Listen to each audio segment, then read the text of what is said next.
Let's talk about another way to stay inspired and creatively motivated that we generally don't talk about. And when we talk about stuff like this, it's usually, okay, do this, this, and this in your station when you're setting up these sorts of exercise. But there's another way that's also really important, and that is taking breaks and doing other things that really you feel passionate about or get you excited or just feel really good.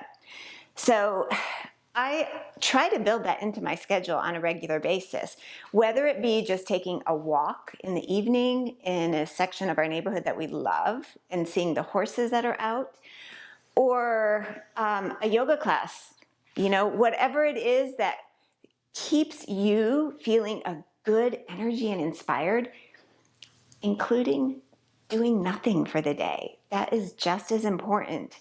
Our creativity does not grow without space. So if you have that built into your schedule, you're less likely to get burned out because you're keeping yourself fed everywhere. I keep little treats in my studio, even, just something as simple as sparkling water bottles. I love it. And plants and things, and just whatever I need to make me feel good and come in and feel that good energy.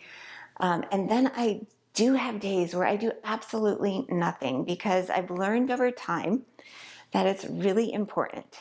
So take a look at how you're carrying your weeks and just your time in general and see, are there areas where you could put a little more space in, even just 15 minutes here and there, and then test it out for a month and see how much of improvement you notice, because I know you're going to see one.